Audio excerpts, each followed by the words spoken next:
TB pada keadaan khusus adalah tuberkulosis pada sakit-sakit tertentu.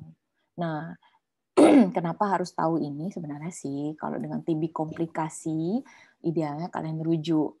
Tapi kalian harus tahu juga mengenai TB khusus ini, bahkan sampai treatmentnya.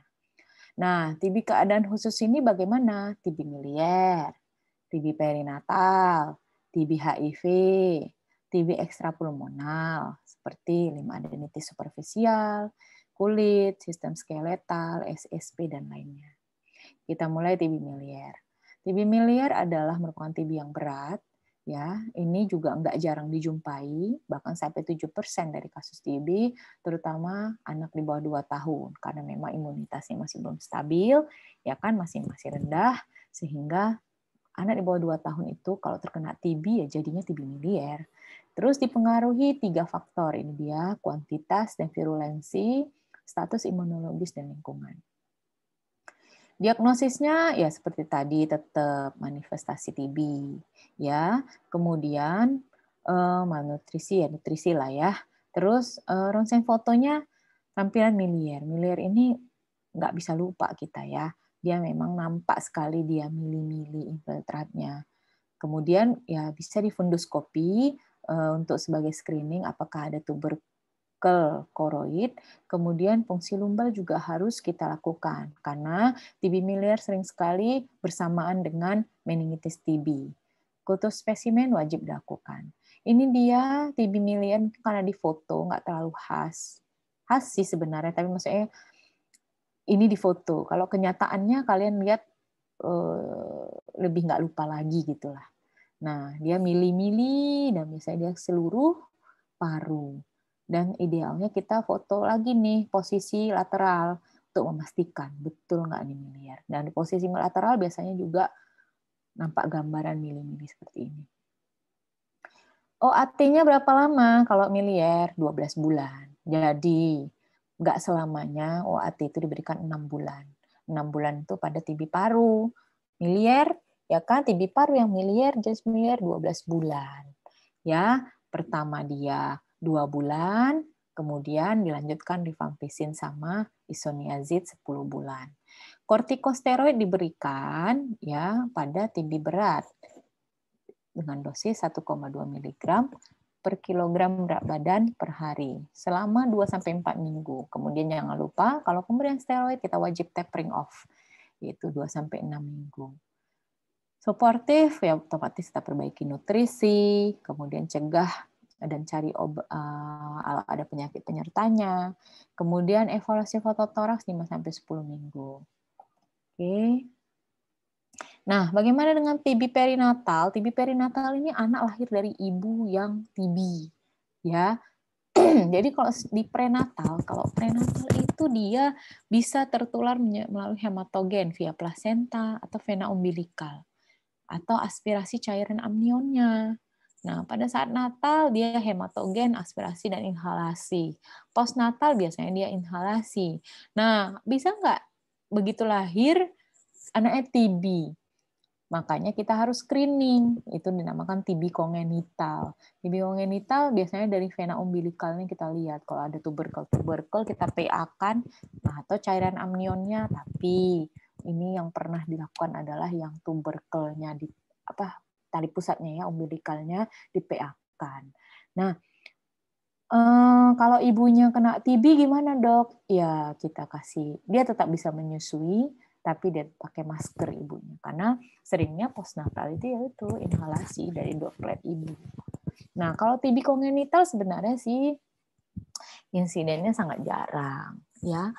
Dia itu karena sebenarnya plasenta itu dia memang diciptakan Tuhan, dia itu melindungi bayi dari penyakit apapun. Makanya kalau bayi kena itu dia biasanya waktu jalan lahir, terkena di jalan lahir atau setelah kontak dengan ibu. Makanya kenapa ibu bahkan HIV sendiri bisa melahirkan anak yang tidak HIV, karena memang begitulah diciptakan Tuhan. Barier plasenta itu dia nggak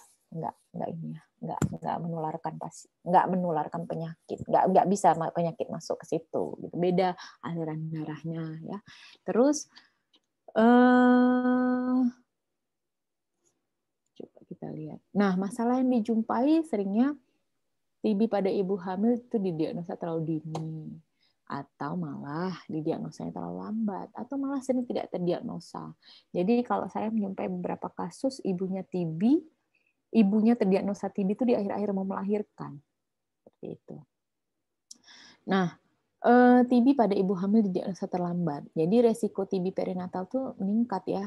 Terus kadang-kadang juga bagaimana si anak ini keadaannya itu tergantung keparahan penyakit si ibu. Waktu saat persalinan bisa aja sih menularkan, ya kan? Kalau si ibunya dalam keadaan infeksius. Kemudian tindakan pencegahannya bagaimana? Harusnya diberikan pencegahan itu sejak dari dia proses kelahiran. Nah, gimana kita mengatasinya? Deteksi dan pencegahan paling penting. Di mana deteksi TB perinatal jika ibu dicurigai infeksius. Kita lihatlah gejala klinis si anak dan kita periksa, kita PA ya tadi mungkin umbilical kita PA, cairan amnionnya, kemudian kita tuberkulin tes, kita fototoraks, CXR, kemudian kita kultur sputum anak boleh juga atau nggak bisa lah diambil sputumnya bilas lambung ya, terus cairan lambung yang kita mikrobiologikan. Nah, terus pencegahan TB perinatal gimana? Kalau misalnya infeksi dan penyakit yang nggak jelas ya kan, terus masker pada saat ibunya persalinan ataupun saat menyusui. Nah, terus jangan lupa kemoprofilaksis pada si anak ya. Kita berikan pencegahan profilaksis. Kemudian kita tuberkulin tes setelah 6 bulan. Nah, ini dia diagramnya di mana kalau bayinya lahir, evaluasi apabila bergejala, kalau tanpa gejala santai aja. Kalau bergejala mungkin congenital TB, kita terapi OAT. Tapi kalau misalnya ada gejala lainnya, misalnya berat badan yang nggak naik, atau kita ibunya malah masih dalam pengobatan ya, pengobatan TB kayak kemarin, pernah ibunya masih pengobatan bulan kedua, seperti itu. Jadi dengan BTA yang positif, terus kita lakukan pemeriksaan penunjang, uji tuberkulin, ronsen, pemeriksaan mikrobiologis dari bilas lambung. Apabila hal-hal tersebut mendukung ke arah TB, otomatis harus kita obati. Jika tidak, kita kasih profilaksis INH 6 bulan. Ingat, profilaksis INH ini sering sekali orang nggak sampai 6 bulan. Nggak boleh. Ya, jadi dia harus 6 bulan. Terus evaluasi klinis setiap bulannya. Bagaimana dengan imunisasi yang lain, Dok? Boleh. Ya, dia tetap imunisasinya tetap, tapi dia tetap minum profilaksis PPINH 6 bulan. Setelah 6 bulan bagaimana? Kita tes. Kalau kita positif, dia tidak perlu, ya kan?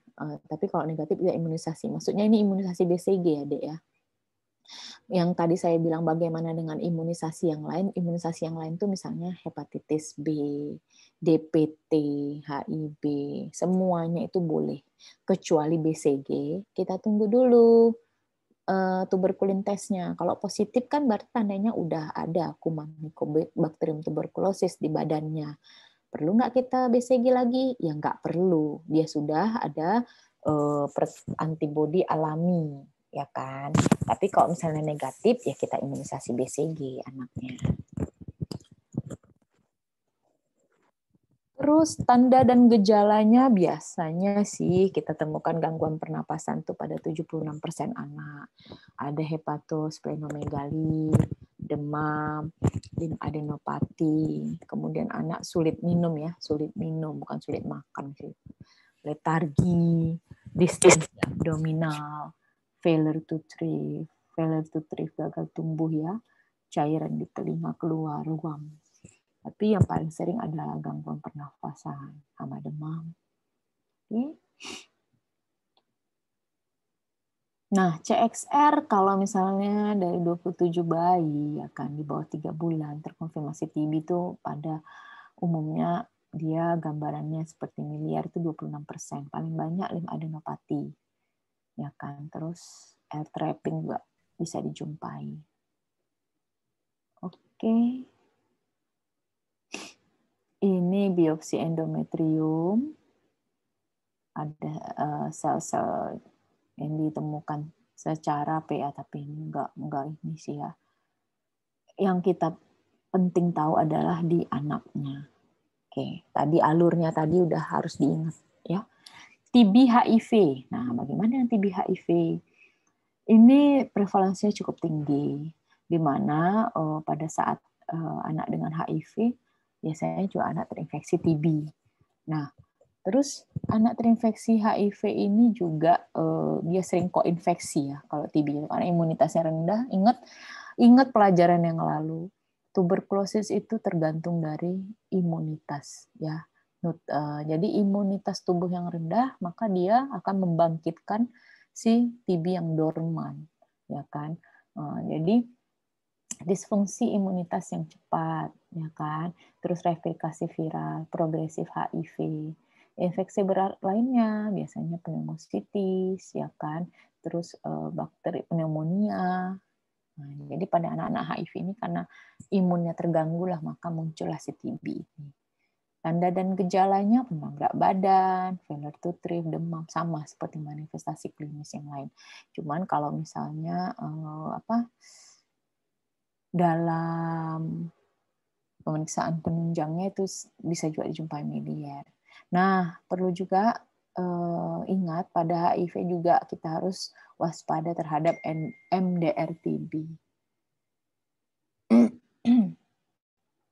Diagnosisnya sebenarnya memang agak sulit kalau pada HIV, karena dia gizi buruknya juga bisa karena HIV-nya, ya kan? Nah, belum tentu karena TB-nya, seperti itu.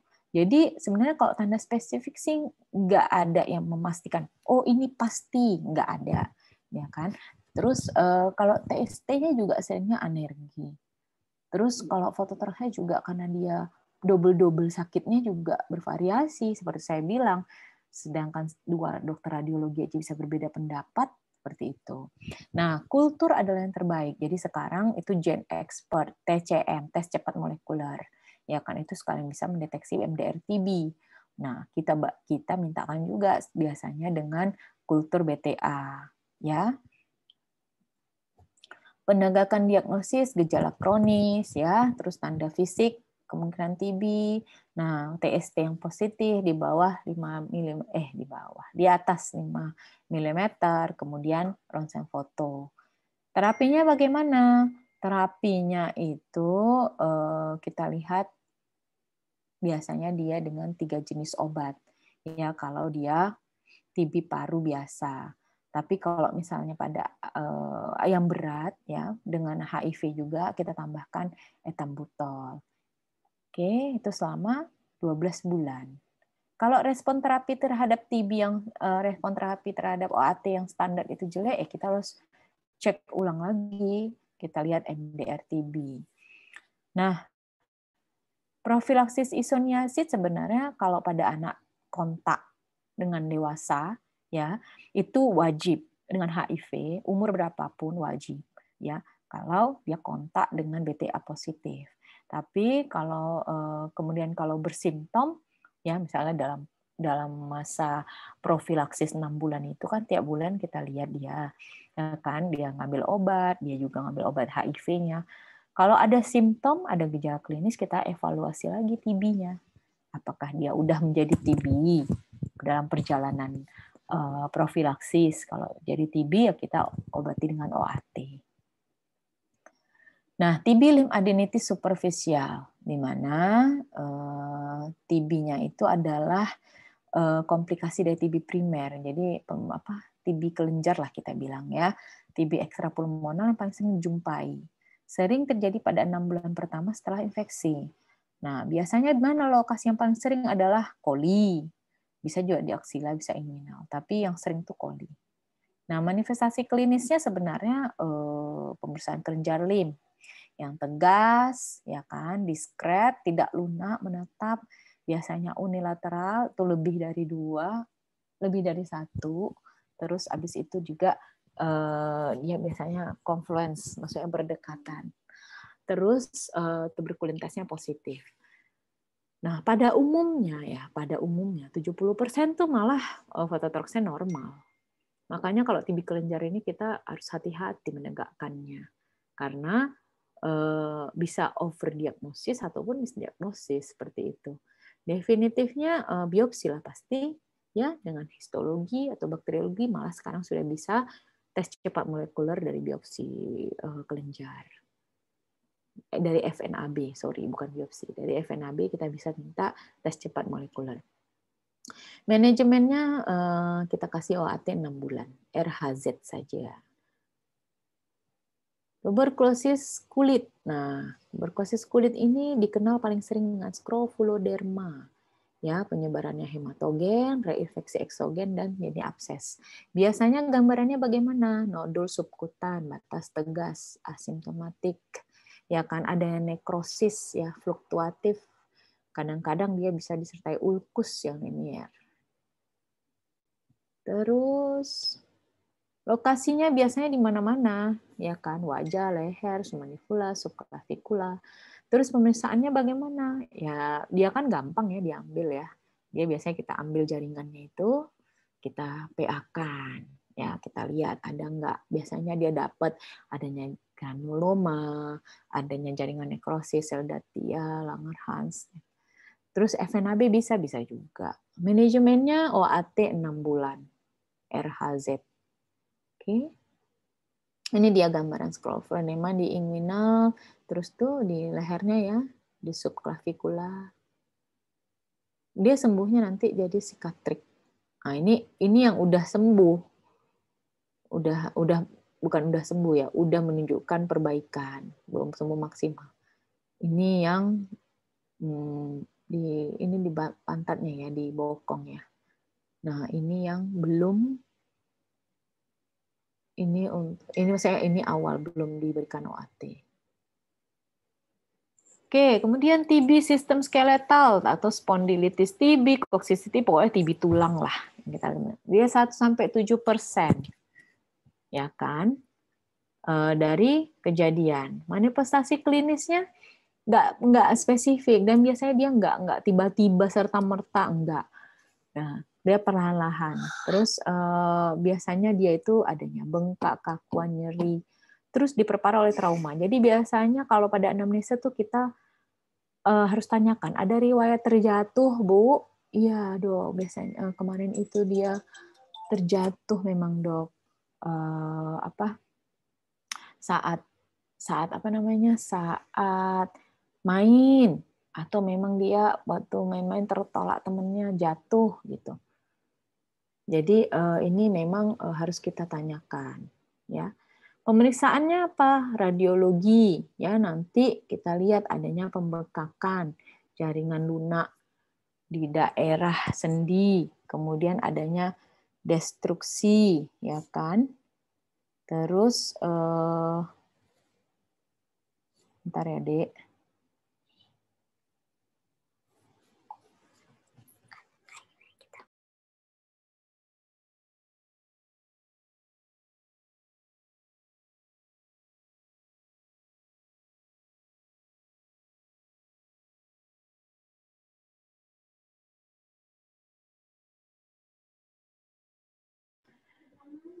Oke, pemeriksaan untuk TB-nya apa?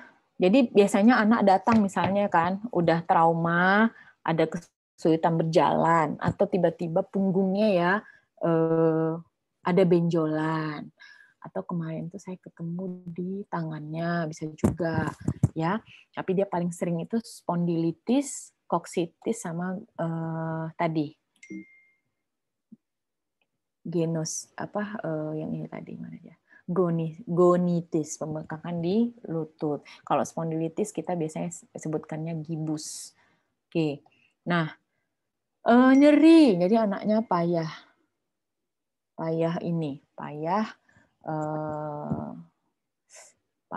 berjalan. Terus, nah tahap awalnya bagaimana? Biasanya dia kalau secara radiologi itu terjadi osteoporosis di bagian regional periartikular, kemudian pembengkakan jaringan lunak ya di daerah sendi, kemudian destruksi kartilago, jadi nampak memang Manajemennya 12 bulan.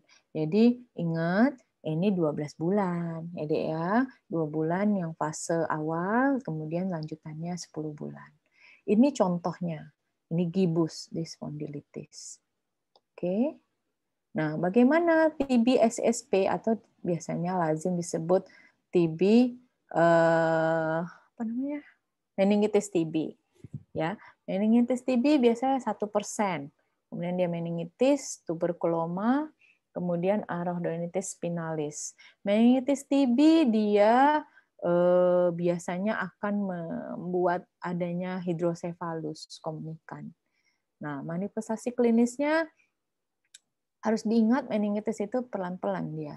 Jadi dia pertama-tama nyeri kepala, habis itu lemas-lemas, habis itu demam-demam febris ya kan. Habis itu kepalanya berat ya kan, sampai biasanya dia terjadinya penurunan kesadaran. Diagnosisnya lumbal fungsi ya, di mana di situ dapat kalau secara analisa dia proteinnya meningkat, glukosanya menurun, terus pleocytosis mononuklear PMN-nya ya. Terus itu 100 sampai 500 sel per mikroliter. Kemudian CT scan-nya kita jumpai hidrosefalus. Nah, biasanya pun ini bisa kita mintakan tes cepat molekuler. Manajemennya selama 12 bulan, ya kan? Selama 12 bulan. Dan jangan lupa kita kasihkan steroid, ya. Kita kasihkan steroid.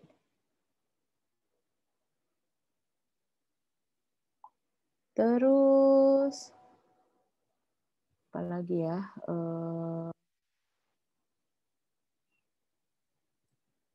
Nah, ini dia, kalau kalian lihat ini sebenarnya bagaimana dia terjadi ke meningitis TB, ya kan? Nah, sebentar ya, Dek, sebentar ya.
Oke, maaf ya, terputus sebentar, saya ambil telepon tadi, jawab telepon. Nah, ini dia kalau misalnya meningitis TB itu ya dari sini dia, dari primary complex, lanjut. Nah, inilah dia patogenesis secara kompleks ke meningitis TB, bagaimana kebunnya ya. Yang lain-lain bisa kena juga seperti renal bisa kena juga. Tapi tetap kalau misalnya kayak tuberkulosis, misalnya kayak di pencernaan ya, di renal itu kita biasanya harus cek lesi apa PA-kan lesi yang ada di situ gitu. Nah, terima kasih. Saya ada tambahan sedikit ya. Tadi kan mungkin slide yang TS apa slide yang tadi tuberkulin test tadi kan singkat kali. Ini saya mau menunjukkan ada baru aja saya dikirimin slide yang baru direvisi. Bentar ya, karena masih ada waktu ya. Oke.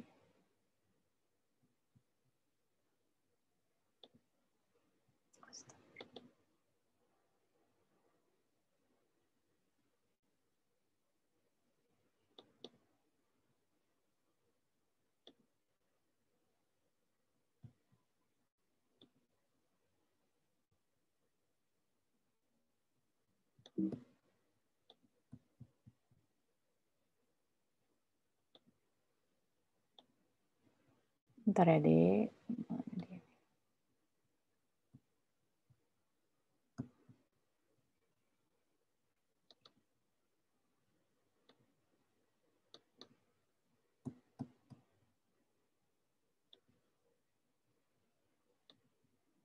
Coba saya share screen lagi ya. Nanti yang saya kirim ke teman kalian mungkin yang ini ya. Nah, ini dia. Kalau ini lebih lengkap lagi sistem scoringnya. Kayak tadi kan parameter-parameternya udah. Nah, ini dia.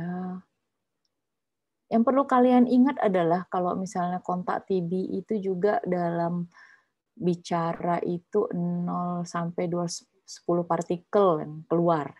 Kalau batuk tengok 3.500 partikel, bersin malah 1 juta.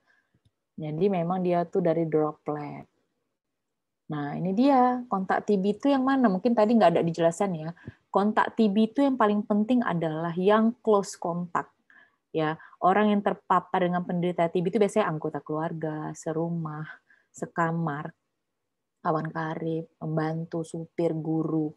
Yang close kontak, yang lamanya itu terpapar itu lebih dari sama dengan 40 jam. Makanya kenapa kadang-kadang tetangganya, kadang-kadang saya nggak percaya juga misalnya tetangganya, apa memang sering Bu tetangganya datang? Ya sering memang Dok, tiap hari bertandang ke rumah. Tuh. Bisa. Nah, kemudian kontak ini juga kita lihat kalau misalnya ini dia ya. Kalau BTA-nya positif, ini yang tadi ya saya jelaskan ya.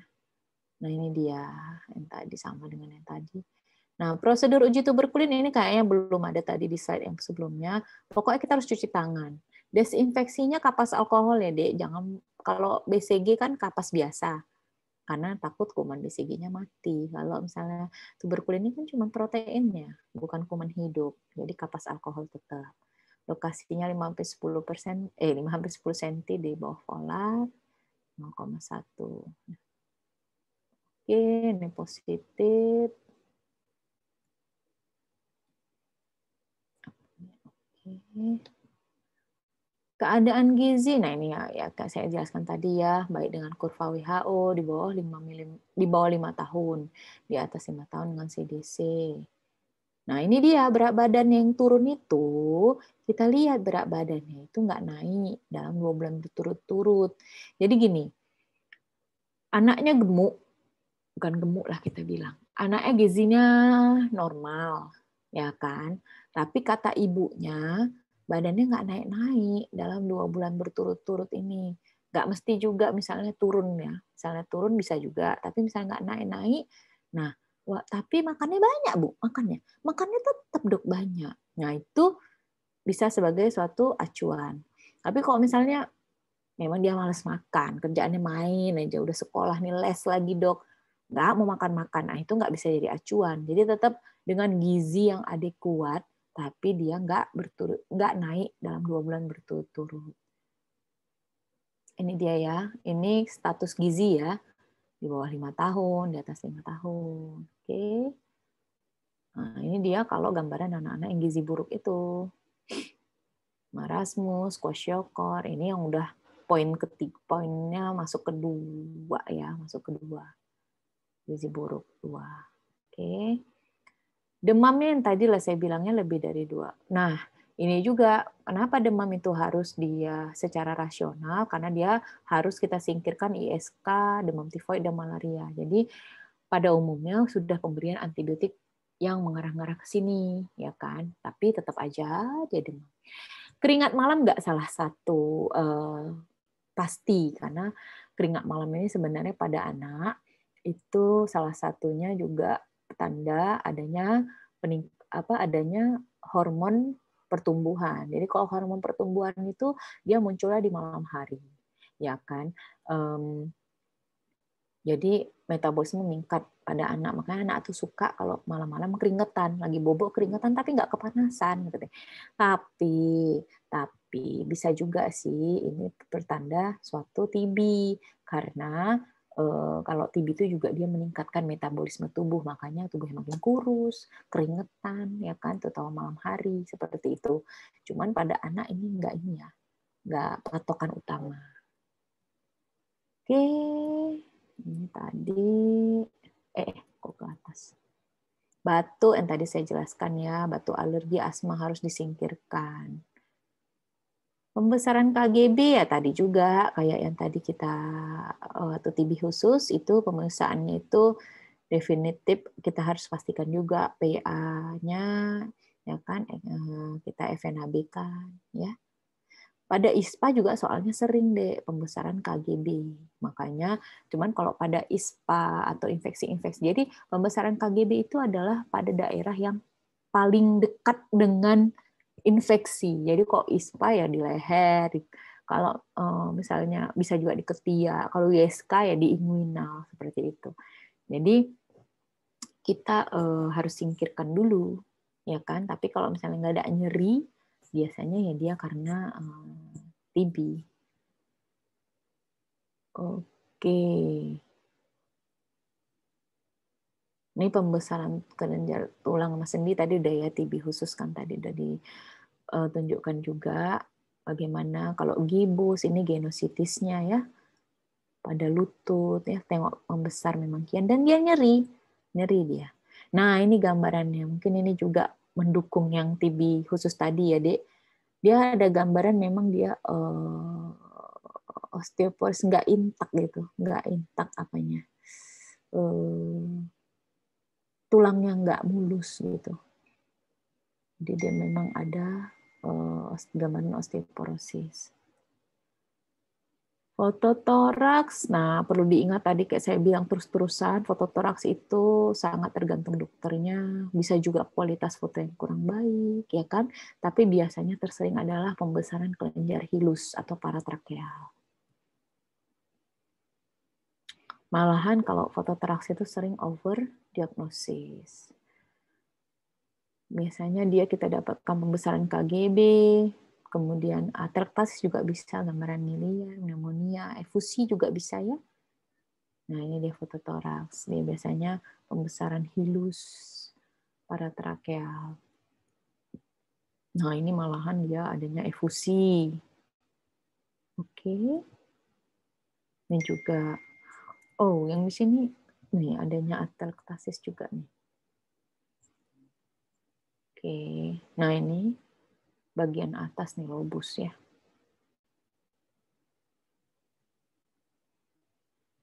Paratrakealnya membesar. Yang tadi ya. Nah, kasus TB kelenjar termasuk kasus yang tidak perlu di-scoring karena jelas skrofuloderma itu jelas sekali dan gampang sekali dilakukan PA, dilakukan BTA, pemeriksaan BTA. Ini juga TB kulit, TB kelenjar, terus nah ini TB tulang. Kadang ini nggak perlu scoring sih, karena dia udah khas dia.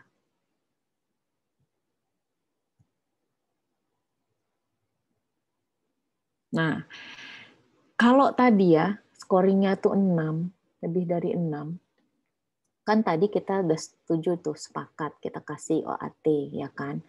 Nah, kita lihat respon klinisnya, Dek. Kalau misalnya dalam 2 bulan respon klinisnya baik, ya kita teruskan. Kalau enggak, nah kita lihat, atau malah ada perburukan, kita rujuk ke RS. Ya kan, tapi OAT jangan kita berhentikan. Mungkin aja ada apa namanya MDR TB. Nah, seperti itu, atau dia nggak minum obat, ngakunya minum obat. Nah, kalau misalnya yang klinisnya bagus, tetap kita lihat gejala-gejala yang lain walaupun kita teruskan obat. Ya, karena kenapa ini penting? Karena pemberian obat ini bisa di puskesmas, dokter umum lah lini pertamanya. Jadi kalian harus kuasai TB ini. Tanda bahayanya bisa kejang, penurunan kesadaran, kaku kuduk. Nah, kalau ada tanda-tanda bahaya ini, rujuklah ke RS. Nah, ini dia. Yang paling penting, anak didiagnosis TB jika jumlah skornya lebih sama dengan 6. Skor 6 yang diperoleh dari kontak BTA positif yang tadi yang saya bilang ya, dan hasil uji tuberkulin positif tetapi tanpa gejala klinis. Nah, gejala klinis nomor 1. Kita berikan profilaksis INH. Skor 5 boleh, tapi kontaknya positif. Dan 2 gejala klinis lainnya positif. Ini menjawab pertanyaan teman kamu yang tadi ya, jika tidak tersedia uji tuberkulin atau ragu-ragu uji tuberkulinnya, takut bias atau cairannya keluar atau terlalu dalam penusukannya, kayak nggak jelas nih hasilnya. Nah, dapat didiagnosis, diterapi, dan dipantau sebagai TB anak. 2 bulan terapi, perbaikan klinis, ya lanjutkan sampai dengan selesai. Kalau nggak oke, kita teruskan OAT tapi kita rujuk untuk pemeriksaan selanjutnya, apakah kita MDR TB, fototoraks, kultur, dan lainnya. Oke, ini udah sama dengan yang tadi ya. Baik, ada pertanyaan? Bisa tentang boleh TB khusus tadi? Kira-kira kalau tadi kan yang ini cuma tambahan ya, Dek. Tambahan sebenarnya mayoritas secara garis semua udah saya jelasin. Cuman itu slide-nya yang ini lebih apa ya? Yang saya jelasin udah ada di slide. Kalau tadi kan nggak ada di slide. Ada pertanyaan? Izin bertanya, Dok. Boleh. Tadi untuk yang TB khusus pada anak, yang untuk TB yang neonatal, Dok, itu tadi kan ada yang sugestif TB ya, Dok. Yang itu yang pertama itu maksudnya apa, Dok? Dan satu lagi untuk yang neonatal kan agak sulit memberikan per oral, Dok. Nah, itu apa regimennya sama dan lama pengobatannya tetap sama? Ya, tunggu ya, saya buka dulu ya. Yang neonatal, memang ini kita mengikuti alurnya. Tunggu.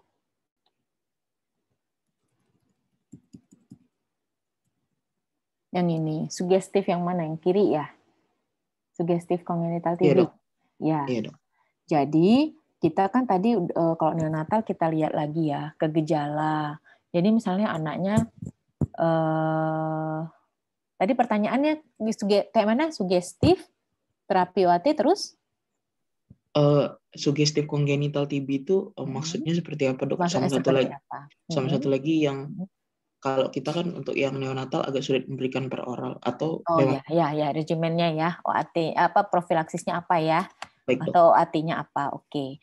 Jadi kalau pada neonatal kita harus ingat sugestif congenital TB itu bagaimana? Otomatis adalah gejala klinis yang kita temui dari sini, dari persentase ini. Walaupun sebenarnya bayi lahir itu kalau gangguan pernapasan nggak mesti karena TB, bisa aja karena TTN ya, terus distres pernapasan bisa. Nah, jadi cuman kan kita lihat biasanya sih kita harus khawatir terjadinya TB kongenital ini pada anak-anak yang lahir dari ibu hamil yang menderita tuberkulosis. Nah, bukan hal yang jarang dan aneh. Bahkan saya itu beberapa kali dapat dia sedang pengobatan, ada yang sudah selesai. Karena hamil itu 9 bulan ya. Dia bisa aja waktu itu kena TB kemarin itu pada usia kehamilan 3 bulan, otomatis udah siap lah, ya kan? Atau kemarin beberapa 2 tahun yang lalu lebih kurang itu saya ketemu ibunya malah waktu melahirkan masih pengobatan di 2 bulan gitu. Nah, jadi kalau udah ada misalnya gini, dok ini mau lahir ya bayi dari ibu TB ya dok, ibunya konsumsi OAT dok. Oh iya, berarti kita harus sudah di kepala kita lah. Harusnya anak normal ya kan, misalnya oh cukup bulan nggak ada masalah apa-apa, ANC bagus, teratur ke dokter gitu kan, udah dilihat semua organ-organnya bagus gitu kan. Nah otomatis kita lihatlah kalau ada gangguan pernapasan, berarti untuk kemungkinan karena dia cukup bulan ya nggak mungkin karena parunya nggak kembang gitu kan. Nah jadi kalau ada distres pernapasan kita harus berpikir oh mungkin karena kena TB kongenital ya, bisa aja. Itu bisa kita berpikir ke situ. Tapi harus yang lain-lain kita temukan lah. Contohnya misalnya dia temperaturnya ya, jadi bayi itu kan lahir nggak langsung pulang. Dia itu lahir 2 hari, 3 hari di rumah sakit. Kalau kita temukan demam, misalnya dia udah tetap diasikan, dikasih minum yang banyak, tapi demam-demam nih, febris. Ada pula ketemu limfadenopati, hepatosplenomegali misalnya kita jumpai. Itu boleh kita berpikir, apa mungkin ya kemungkinan sugestif TB kongenital. Tapi sejujurnya sebenarnya ini sangat jarang kita jumpai. Ya, kalau yang saya kemarin jumpai mamanya itu minum OAT di 2 bulan, anaknya sih BB aja. Kalau teman saya pun ada juga, kami ada beberapa kasus memang sih, itu saya di rumah sakit swasta ya, belum lagi di rumah sakit ada Malik atau USU. Ya kan, itu mungkin yang tahu kasusnya pasti orang-orang perinatologi. Kalau saya kan respi. Tapi kalau di swasta saja kita menemukan beberapa kali gitu. Ibunya TB. Nah, tapi mudah-mudahan sih belum pernah ada anaknya lahir dengan seperti ini. Biasanya sih anaknya ada, maksudnya biasa-biasa aja, normal-normal aja. Tapi kalau kalian temukan ini, nah bolehlah berpikir ke sugestif TB, kita kasih terapi OAT. Tapi kalau ada gejala lainnya, misalnya BB aja, tapi seminggu pulanglah dia kan, seminggu datang lagi dia, demam, malas minum, ya kan. Nah, mungkin itu kita harus pemeriksaan penunjang. Kita lihat lagi uji berkulit, ronsen toraks, pemeriksaan mikrobiologi, seperti itu. Nah, bagaimana cara pengobatannya? Bagaimana terapi obatnya? Terapi obatnya sesuai dengan dosis, ya. Perhitungannya sesuai dengan dosis. Kalau misalnya dia di bawah 3 kilo, di bawah 5 kilo, itu ada di yang kemarin ya, terapi OAT kan ada dosis-dosisnya FDC, ada yang terpisah. Itu kita dosis terpisah. Dosis terpisah ya isoniazid kita hitung berdasarkan berat badan, dipampisin, pirazinamid. Bagaimana kemasannya? Ya memang pada akhirnya semuanya harus digerus. Tapi ternyata penggerusan itu menjadikannya puyer itu harus segera diminum gitu. Jadi ya sebisa mungkin lah. Tapi kalau misalnya isoniazid itu ada kemasan yang sirup. Itu ada yang sirup. Kalau nggak salah saya ya 100 mg per 5 mili. Kalau nggak salah saya. Nah, kalau mereknya saya lupa. Tapi saya tahu itu isoniazid sirup. Cuman kenapa saya sampai lupa ya dok? Karena saya hampir tidak pernah menggunakannya. Karena apa? Memang yang paling baik itu adalah yang tablet. Paling baik itu pemberiannya tablet, kita gerus, langsungkan minumkan langsung.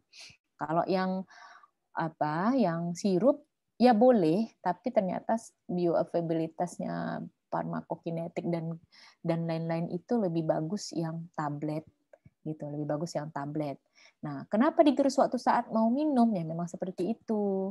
Dulu kita gerus sebulan, ya kan? Sebulan lagi gerus lagi. Ternyata ya itulah namanya ilmu.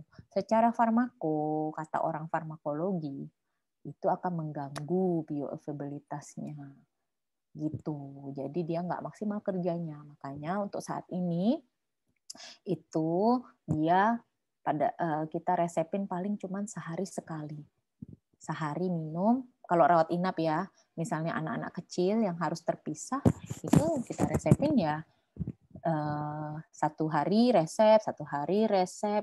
Nah, kalau dia pulang ya kita patah-patahin lah. Nggak tahulah kayak mana orang farmakonya, orang apoteknya kasih, yang pasti dia digerus pada saat mau diminum.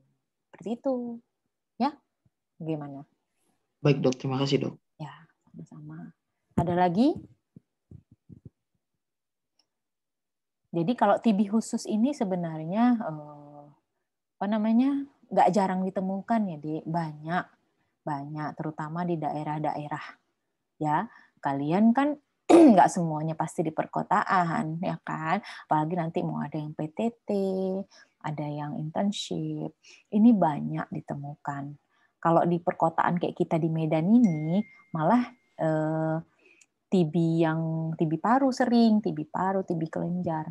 Kalau misalnya dia TB tulang, meningitis TB, pasti dia misalnya dari daerah-daerah lah, dari Tapanuli. Kita yang dekat-dekat ya, yang ke kita itu biasanya yang dari Tapanuli, dari Kabanjahe, gitu-gitu.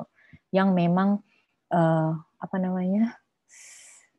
daerah perkampungan, itu biasanya mereka TB berat. Kenapa? Karena kadang-kadang nggak imunisasi anaknya. Seperti itu. Ya, kalau di perkotaan itu sering kita ketemu TB paru, TB kelenjar. Ada pertanyaan lagi? Nggak ada? Oke, kalau nggak ada, kita sudahi ya. Sampai di sini ya perkuliahan kita. Nanti slide-nya saya sharing sama Hasian ya, kontingnya ya. Oke, sekian. Saya ucapkan terima kasih. Kita tutup perkuliahan pagi ini. Assalamualaikum warahmatullahi wabarakatuh. Selamat pagi. Terima kasih dokter. Ya, saya Liv ya, sama-sama.